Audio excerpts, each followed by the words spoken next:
honestly, the potential for this episode is to save lives. I really, really do mean that.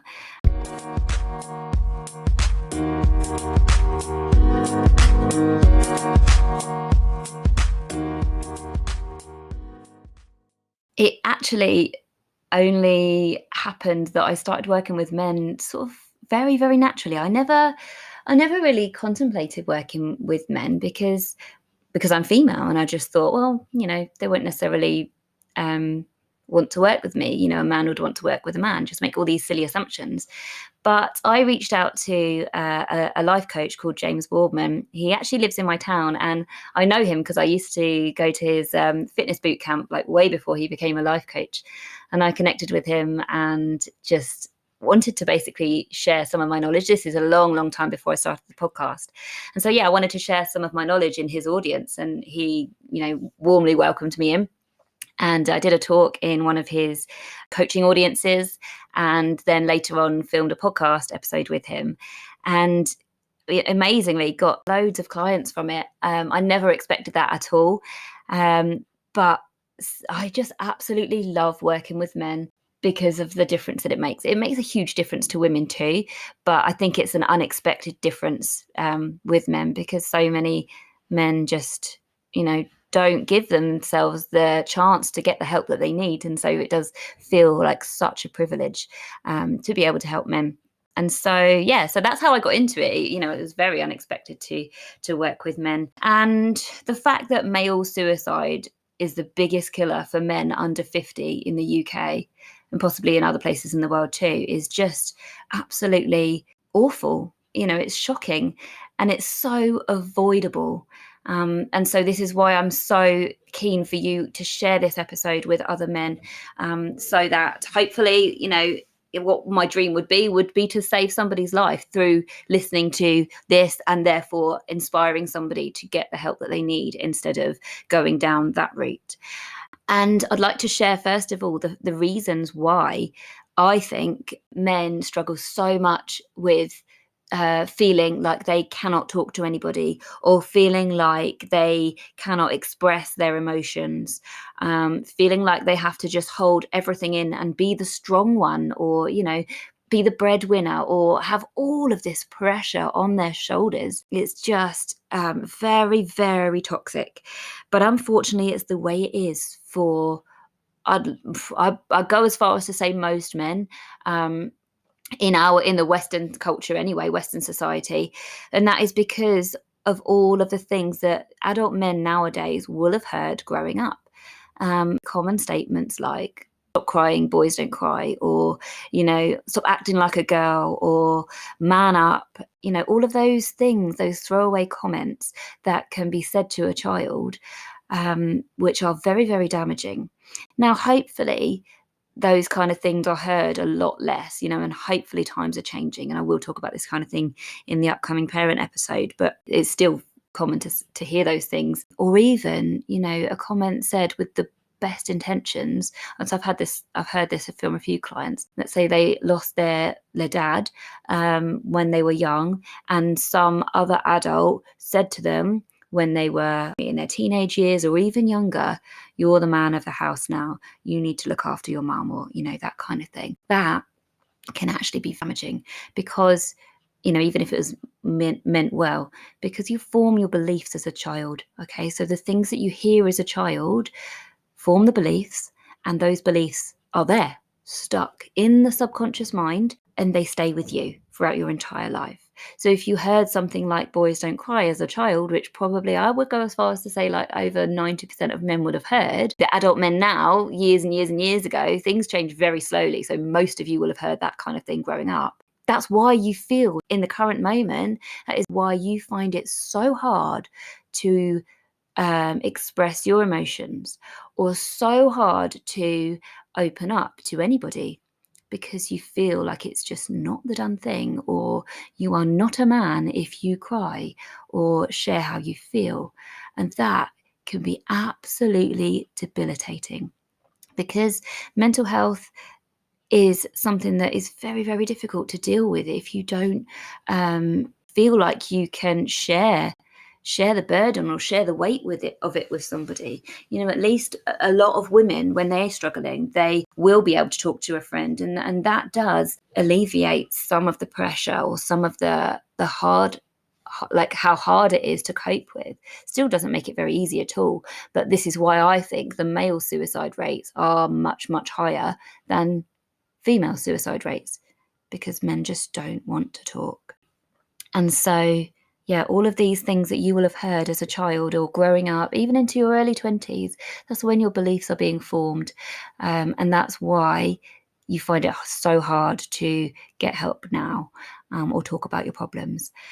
And so I'd like now to just share a few insights that I have had, because I've had the privilege of working with a lot of men over the past, I don't know how many months it's been, about 8 months now since I did the podcast with James. And so, number one, you're all struggling with the same kinds of things. You're all struggling with the weight of trying to cope with everything on your shoulders and trying to be strong for everybody else, when actually you're masking. And you've got the same issues as a lot of women as well, anxiety, low confidence, low self-worth, people pleasing, procrastinating, overthinking, all of exactly the same issues.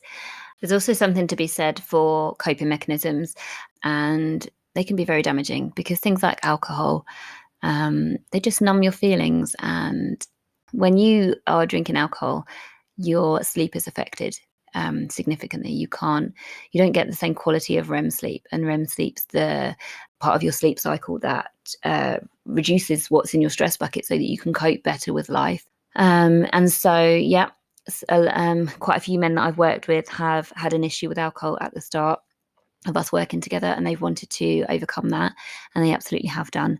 And so, yeah, things like alcohol, just not a great coping mechanism. It's bad for your health and bad for relationships, and this. I don't need to be telling you this. And when I do a discovery call with men, a bit into working together, they just talk about how much of a relief it is to suddenly have somewhere that they can actually talk and feel heard. Now, the way I work is solution focused. So it's not like, the therapy that you would think of, the classic cliche type therapy where you just sit in an armchair and you talk about your problems. It's very different to that. It's solution focused all the way. So it's enjoyable and it's uplifting. But I've had it several times where one of my clients have said, it's just, I look forward to this time each week because I'm not having to be there for everybody else. It's a really nice place to feel seen and heard and supported. And that is what is needed for so many. And so, yeah, number one, you're all struggling with very, very similar things. And they're not different to women either. It's just that women generally talk about it more openly, and women aren't sort of beaten down by the cultural expectations that unfortunately men are. Now, I really hope this changes over time, and that we're not bringing our boys and our sons up the same way now. There's a lot better education out there among parenting, but I know that won't be in all areas. So that's why my work, I feel, is so, so important. And the podcast on the parenting episode is coming very soon as well.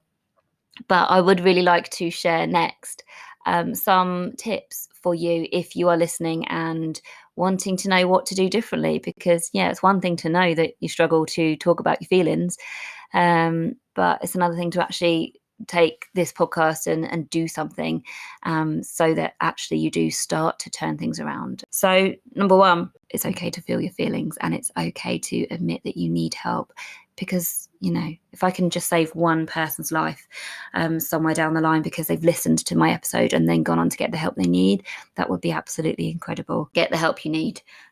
Talk about your feelings.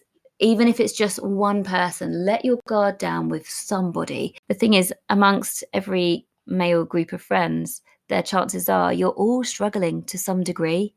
And so what's it got to take for you all to start to acknowledge the fact that you've all got feelings and that life is hard sometimes and that you all have the same kinds of problems, what's it got to take? Do you all have to individually find me or a podcast like this or some kind of male life coach out there that is going to get you to take some kind of action? Even so many of you are going to be listening to this and not do anything about it, and that's okay, but what would be great is if you actually all start to change, because change is needed. Men have feelings, men are struggling, and yeah, you just need to respect yourself enough to get the help that you need if you need it. Respect yourself enough. Don't let it get to the point where you literally can't see a way out, because that's what happens with suicide. You cannot see a way out. So if you're struggling in life and you're listening to this now, get the help you need, okay? Don't let it get worse. And getting the help you need doesn't have to cost money. You can start to listen to a podcast a day.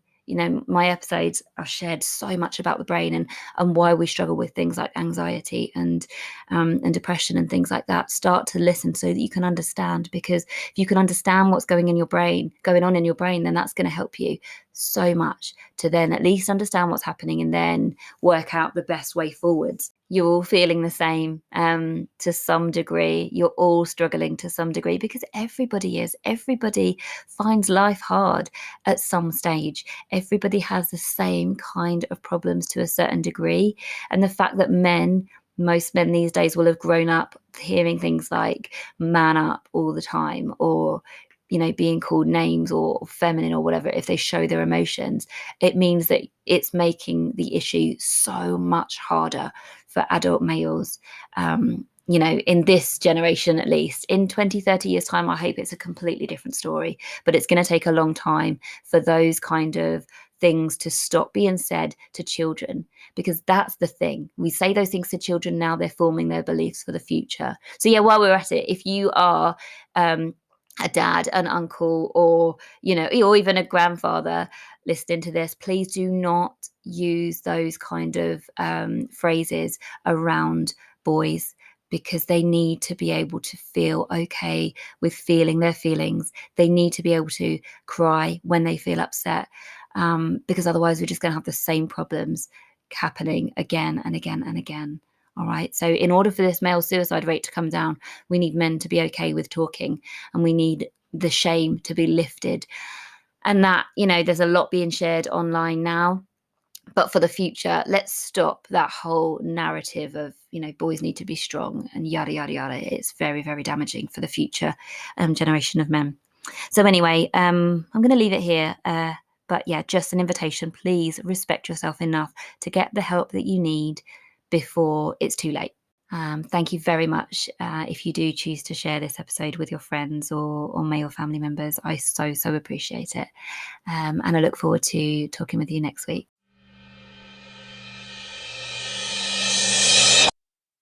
My mission with this podcast and why I started it was to serve. And so I really hope that everything I've shared with you today and in previous episodes is serving you and helping you to change your life. It requires consistent action. It requires effort. But if you're willing to put in the work, then you can absolutely change a great deal just by listening to me and implementing my advice. However, if you're listening and you would like to work with me, then obviously I work too. I do solution-focused hypnotherapy and much more. And my program is called Change Your Life. And it's a program that I'm really proud of. So if you're interested in this and would like some more information about how it works and whether it would be right for you, then do get in touch with me via the information in the show notes. Thanks again for listening. And if you enjoyed this episode, I would love for you to share it with a friend or stick it up on stories on Instagram and tag me at Believe and Achieve with Jenna. See you next week.